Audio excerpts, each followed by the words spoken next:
গল্প পিয়নের আসরে সবাইকে স্বাগত জানিয়ে শুরু করছি আজকের গল্পের আসর। আজ শোনাবো শ্রী শিবরাম চক্রবর্তীর লেখা হাসির গল্প। যে সমস্ত শ্রোতা বন্ধু আমার চ্যানেলটির পাশে আছেন তাদের সবাইকে জানাই আমার আন্তরিক শুভেচ্ছা এবং অভিনন্দন।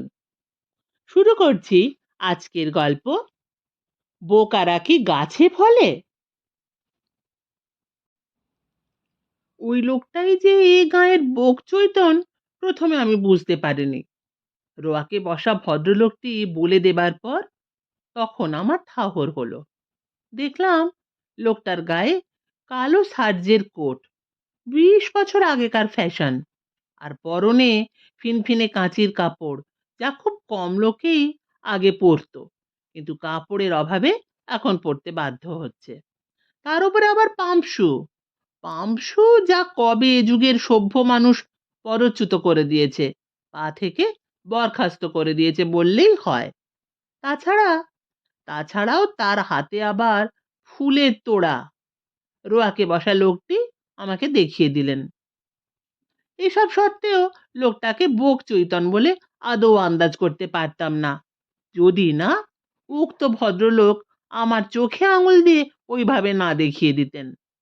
কারো হাতে ফুলের তোড়া থাকাটা যে তার ফুলনেসের বিজ্ঞাপন, আমার ক্ষুদ্র মস্তিষ্কের পক্ষে তা ধারণা করতে পারা শক্ত ছিল। সবেমাত্র সেই দিনই সে গাঁয়ে গিয়ে উঠেছি, দিন কতকের জন্য হাওয়া বদলাবার মতলবে, এবং বোক চৈতনের আটচালার অবস্থা দেখে মনে হলো তিনিও বেশি দিনের বাসিন্দা নন। তার বাড়ির সামনের লম্বা লম্বা ঘাস তখনও কাটা পড়েনি, তাতেই বোঝা গেল তিনিও অল্পদিনই এখানে এসেছেন। বোকচৈতন ভদ্রলোক তার আটচালার দ্বার দেশে ফুলের তোড়া নিয়ে বসেছিলেন। বসে বসে যতদূর মনে হলো আমার দিকেই তিনি কুটিল দৃষ্টিতে তাকিয়ে আমাকেই কৃপা কটাক্ষপাত করছেন, অন্তত এরকমই ধারণা হলো আমার। বটে বটে, আমি বললাম, লোকটা বোকচৈতন বুঝি?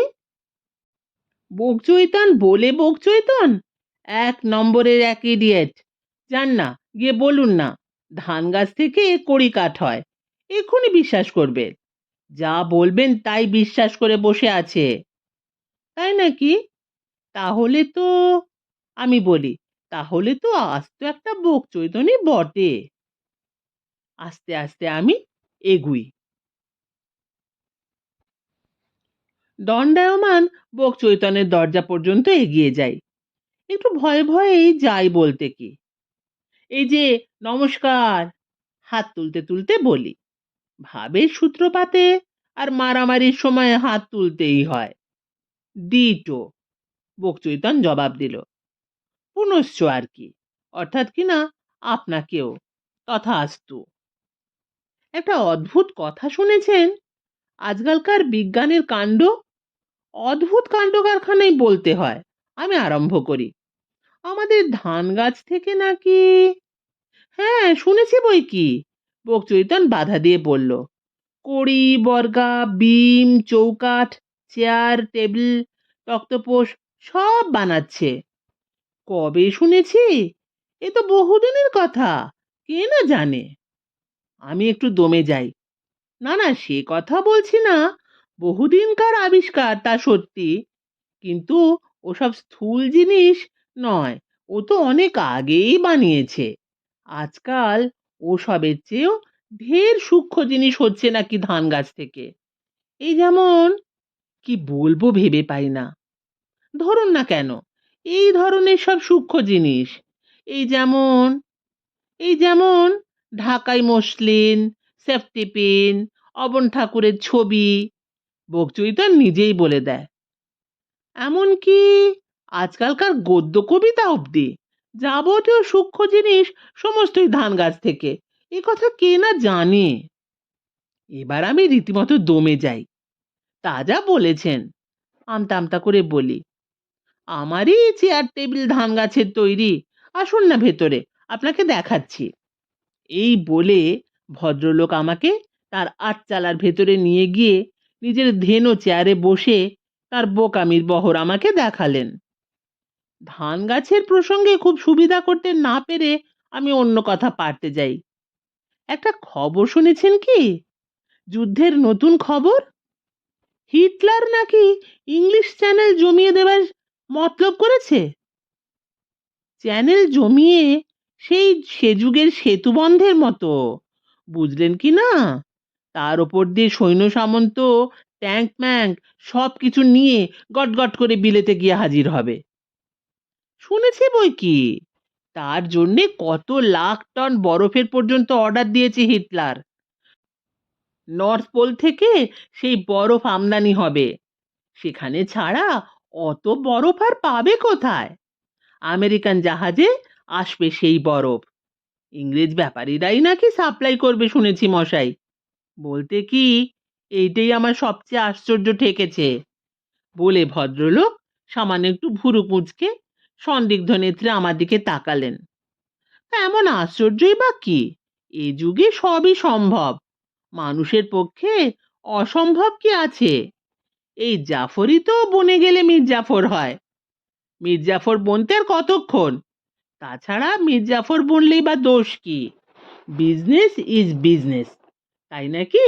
বলুন না। আমি কি বলবো ভেবে পাই না, বোকা বনে যাই। তাহলেই ভেবে দেখুন, সেই বরফের চাই এসে পড়লে কি মজাই না হবে। সমস্ত ইংলিশ চ্যানেল জমে গিয়ে মস্ত একখানা মালাই বরফ। ভাবতেই আমার গায়ে কাঁটা দিচ্ছে। তখন কেবল চাঁচো আর খাও। ইংরেজদের পোয়া 12। দেশ যায় যাক, নিখরচায় বরফ খেয়ে বাঁচবে। এই বকচৈতন দেখতে পাচ্ছি আমার উপর দিয়ে যায়।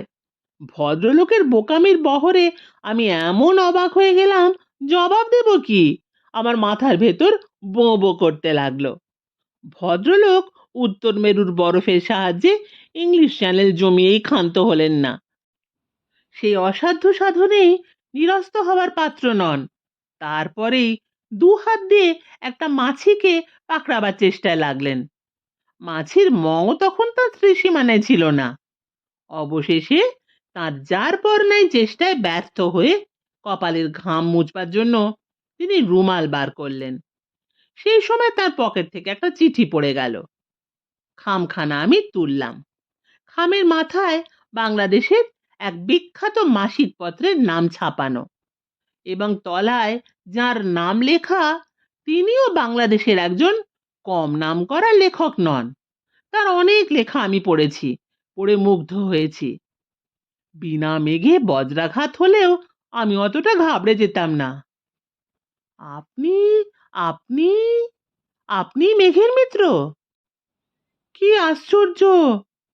চিঠিখানা ওর হাতে ফিরিয়ে দিয়ে বললাম, ঠিকই ধরেছেন, আমি মেঘের মিত্রই বটে। অদ্ভুত আপনার ধরবার ক্ষমতা, মানতে হয়। তখন আমার পরিচয়ও দিতে হলো ভদ্রলোককে। তাই নাকি? মেঘেন আমার দিকে তাকালেন। বটে, তুমি সেই তুমি? তা তুমি এতক্ষণ ওরকম বোকা সাজছিলে কেন? আমি জানতে চাইলাম। পাড়াগাঁয়ে বাস করতে হলে বোকা সেজে থাকতে হয় কি না, সেইটাই নিরাপদ নাকি? আসলে সেটা জানাও আমার উদ্দেশ্য ছিল।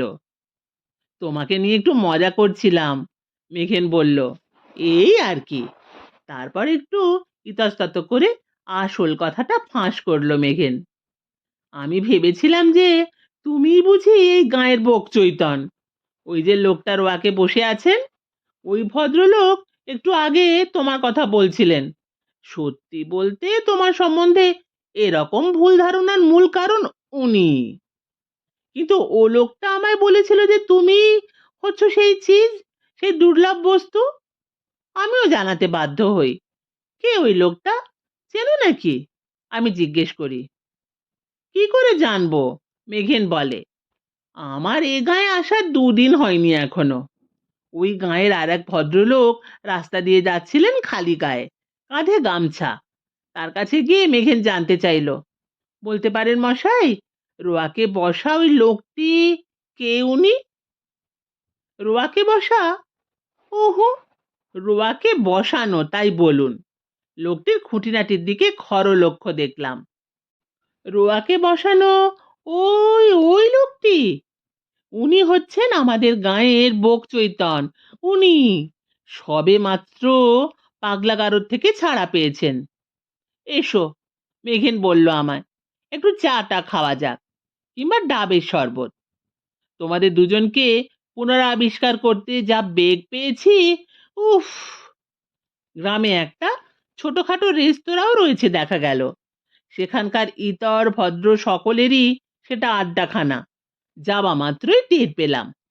আমাদের চা পান শেষ হতে না হতে থানার দারোগা বাবুর পায়ের ধুলো পড়ল সেখানে।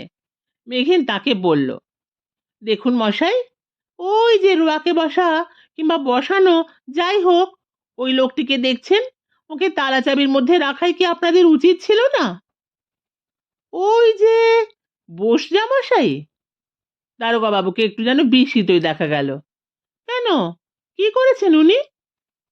করবেন আর কি, আমি বললাম। তবে কি না ওরকম লোককে পাগলাগারদ থেকে খালাস দিয়ে ঠিক করেননি আপনারা। ওই ধরনের বদ্ধ পাগলদের বাইরে ছেড়ে রাখা খুব নিরাপদ নয়। খোলসা করেই বললাম। বোসদা মশাই পাগল? কে বললে?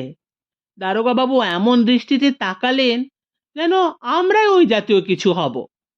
কে বললে এ কথা আপনাদের? কাঁধে গামছা এক ভদ্রলোক। মেঘিন তার অপরাজয়ের কথা শিল্পের সাহায্যে উপরোক্ত সংবাদদাতার নিখুঁত এক বর্ণনা করে দিল। ও, আমাদের পাকরাশি। তাই বলুন, তার কথা ধরবেন না। আমাদের পাড়া সেই পাকরাশি? হা হা হা হা! দারোগার হাসি আর থামতে চায় না। কেন, সে লোকটি কে? আমি জিজ্ঞেস করি। সেই আপনাদের পাড়ার পাকরাশি। কে তিনি? আরে তার কথা আবার মানুষে ধরে? দারোগা আমাদের হেসেই উড়িয়ে দেন। সেই তো এই গাঁয়ের ইডিয়েট, 1 নম্বরের বোক চৈতন। শুনছিলেন শ্রী শিবরাম চক্রবর্তীর লেখা হাসির গল্প বোকারা কি গাছে ফলে। কেমন লাগলো কমেন্ট করে জানাবেন। ফিরে আসছি আবার কোনো নতুন গল্প নিয়ে।